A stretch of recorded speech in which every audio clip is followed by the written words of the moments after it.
سیدنا رسول اللہ صلی اللہ علیہ وآلہ وسلم نے فرمایا، اچھا خواب اللہ تعالیٰ کی طرف سے ہے اور برا خواب شیطان کی طرف سے۔ جب تم میں سے کسی کو ڈراؤنا خواب آئے، بسم اللہ الرحمن الرحیم۔ آج کی حدیث مبارک، برے خوابوں کا علاج۔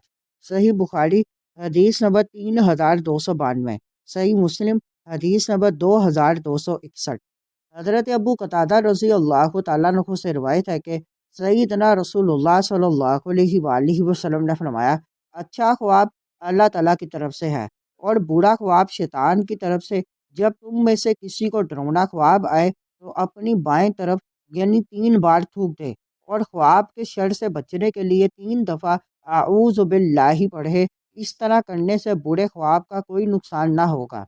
راوی حدیث ابو سلمہ رحمۃ اللہ علیہ نے کہا، میں بعض خوابوں کو اپنے اوپر پہاڑ سے بھی زیادہ بھاری سمجھتا تھا، لیکن جب میں نے یہ حدیث سن لی تو مجھے ایسے خوابوں کی کوئی پرواہ نہ رہی۔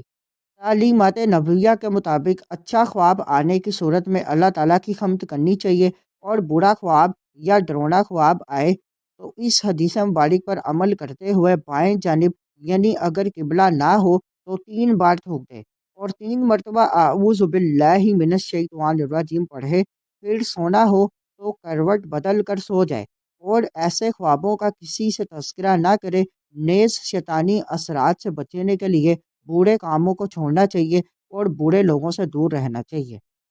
اس حدیث مبارک کو مزید آگے دوستوں تک پہنچائیں۔ مزید معلومات کے لیے ہمارے چینل کو لائک اینڈ سبسکرائب کریں۔